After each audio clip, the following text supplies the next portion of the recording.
વડોદરા શહેરમાં પ્રિયાલક્ષ્મી ગરનાળા પાસે આવેલી છગનભાઈની ચાલીમાં છેલ્લા ઘણા સમયથી ગટરની સમસ્યાને પગલે ગટરનું ગંદુ પાણી લોકોના ઘરમાં પ્રવેશી રહ્યું છે। વારંવારની રજૂઆત કરવા છતાં પણ તેનું કોઈ નિરાકરણ આવતું નથી। વહીવટી વોર્ડ નંબર 8 છગનભાઈની ચાલમાં છેલ્લા 4 મહિનાથી ગટર ઉભરાઈ જવાથી લોકોના ઘરોમાં ગટરનું મળમૂત્રવાળું ગંદુ પાણી થી રહીશો હેરાન પરેશાન થઈ રહ્યા છે। વહેલી તકે સમસ્યાનું નિવારણ લાવવા માટે સયાજીગંજ વિધાનસભાના વહીવટી વોર્ડ નંબર 8 પ્રિયલક્ષ્મી મિલ પાસે આવેલ છગનભાઈની ચાલમાં છેલ્લા 4 મહિનાથી આ ઉભરાતી ગટર મામલે રજૂઆત કરવામાં આવી રહી છે અને રોગચાળો ફેલાવવાની દહેશતથી ફફડી ઉઠ્યા છે। તેઓએ વોર્ડ નંબર 8માં અનેકવાર રજૂઆતો કરી હોવા છતાં પણ વોર્ડના કોઈ પણ આગેવાનોએ તેઓની આ સમસ્યાને ધ્યાને લીધી નથી। ત્યારે કોંગ્રેસના મહામંત્રી વિજય જાદવની આગેવાનીમાં વોર્ડ નંબર 8ની કચેરીમાં રજૂઆત કરવા માટે પહોંચ્યા હતા, પરંતુ વોર્ડ નંબર 8ની કચેરીમાં રામ રાજ્યમાં પ્રજા સુખી જેવા દ્રશ્ય જોવા મળ્યા હતા, જેથી સ્થાનિકોનો ગુસ્સો ઓર આસમાને પહોંચ્યો હતો। અવારનવાર અધિકારીને ફરિયાદ કરવા છતાં પણ તંત્ર જાગતું નથી। ત્યારે જો આ સમસ્યાનું વહેલી તકે નિવારણ લાવવામાં નહીં આવે તો ભવિષ્યમાં ઉગ્ર આંદોલન થશે તેવી ચીમકી પણ ઉચ્ચારવામાં આવી છે। बोल बोल हाय एविएशन हाय हाय हाय हाय रे कमिश्नर हाय हाय हाय रे कमिश्नर हाय हाय हाय रे कमिश्नर हाय हाय रे कॉर्पोरेशन हाय हाय हाय रे कॉर्पोरेशन हाय हाय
આ મારો નાનો બાળક છે।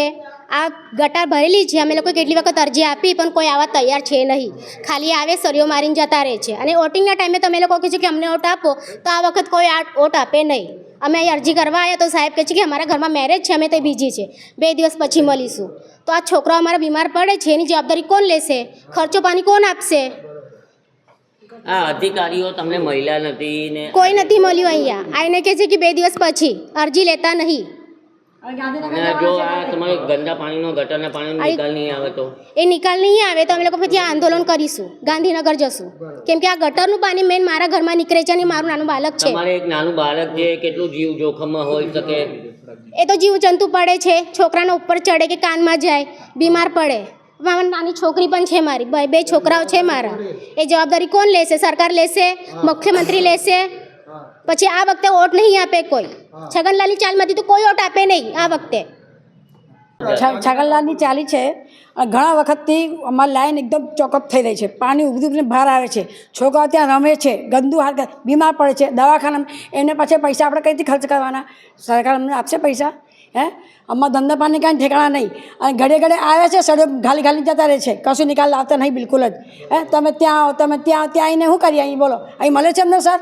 તમે અહીં પાણી 2 મહિના સુધી પાણી નહીં આવ્યું બિલકુલ જ અમને કંઈ ત્યાં પાણી લઈને આવ્યા ફરી કે અમે લાઈન નાખીશું તમને બધું લાઈન નાખી ખાડા પડી રહ્યા છે ગાયડા માણસ પડી જાય ઉંમરવાળા માણસ ના દેખા ઠોકર વાગીને પડી જાય અમારે એમનો નિકાલ ક્યારે આવવાનું?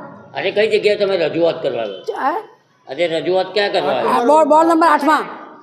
તમારી રજૂઆત તમે કરવા આવ્યા હતા તો ત્યાં કોઈ અધિકારી તમને મળ્યા નથી? ના, ના, રામ રાજ્ય ના. 50 રાજ્ય જેવું સુખી ઓફિસ ચાલી રહી શું કહેશે? હા કશું નહીં કહેતા હતા સાહેબ રજા ઉપર છે સાહેબ રજા ઉપર છે હા જો તમારા આ ગંદા પાણીનું ગટરના પાણીનું નિકાલ નહીં આવે તો આગળ શું કરશો? આગળ પછી આંદોલન કરીશું અમે પછી ડાયરેક્ટ ગાંધીનગર જઈશું અમે હા અહીં હવે તો અમે ગાંધીનગર જઈશું લઈને બધાને.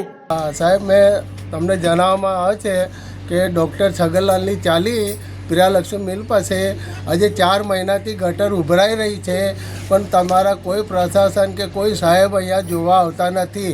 અમે 2 વખત અહીં ફરિયાદો નોંધાવી છે, અરજી કરી છે પણ તમારા કોઈ અધિકારી અહીંયા જોવા આવતા નથી ને અમને જણાવે છે કે આવશે માણસ આવશે. તમારા માણસ અહીંયા આવે છે અમારી ગલીમાં જોવે છે ને એમ જ જતા રહે છે પાછા પણ કોઈ આ બાજુ પ્રશાસન જોવા માગતા નથી. આજે અમારા છોકરા નાના બીમાર થઈ ગયા છે અમે પ્રાઇવેટોમાં જઈને એની દવા કરાવીએ છીએ 2-4 હજાર રૂપિયા અમારા બિલ થાય છે પણ તમારા 8 નંબર રોડમાંથી કોઈ સાહેબ અહીંયા કે અધિકારી અહીંયા જોવા આવતા નથી. અને આજે મારા પોતાના છોકરા છે ને મારા પોતાના છોકરા 3 બેબી છે, એક બાબો છે. મારા પોતાના છોકરાઓને મેં છે ને મારા સસરાલામાં મૂક્યા છે કેમ કે છે ને ચાલીના અંદર ગટરના લીધે મારા છોકરાઓ બીમાર થાય છે. કમસે કમ ગોત્રીના અંદર તમે મારા રેકોર્ડ જોઈ શકો છો, જઈને પૂછી શકો છો કે કેટલાય મારા રેકોર્ડ છે, મારા છોકરાઓનો કેટલા કેસ છે. બીમારીના લીધે મારા છોકરાઓ હેરાન થાય છે. કેટલી વાર હું ને હેરાન થઈ ચૂકું છું. મારી એને 13 વર્ષની છોકરી છે, 12 વર્ષની એક છોકરી છે, 6 વર્ષનો એક છોકરો છે. આજે કેટલા વર્ષોથી હેરાન થઈ રહ્યો છું. આજે આ ગટરના લીધે આજે કેટલા વર્ષોથી હેરાન થઈ રહ્યા છે. તમે પાણીની લાઈન નાખી તો એ પાણીની લાઈન બી એને કમ્પ્લીટ ચાલુ નહીં થઈ. અને તમે પૂછી શકો છો हाँ नहीं काकी बोलो तो काकी आज 4-5 महीने से सर गटर भरा गई है, बच्चों को तकलीफ हो रही, बीमार पड़ रहे हैं, प्राइवेट दवा लेके आ रहे हैं, कुछ मतलब नहीं हो रहा, पैसे डाल रहे हैं उसमें, इतनी बीमारी हो रही है, कोलेरा फट रहे हैं. इधर तो कंप्लेन कर के आ रहे तो बोले आ रहे हमारे आ रहे इंसान पर कोई भेज नहीं रहे हैं. ये सब तकलीफ हो रही है हमको 5 महीने से. देख के जाओ इधर आके ना सब तो करके जाओ. आज ने आज से चालू कर दो आप अपना काम. અને મેં તો સાહેબ એક જ इंसान વસ્તુ हैरान हो કહું रहे, છું गटर पानी घड़ी भरा रही है, घड़ी हमारा खर्चे से हम काम करवा रहे हैं. थोड़े ऐसा थोड़ी चलेगा महंगाई में. પેલું ટાંકી વાળો બોલો.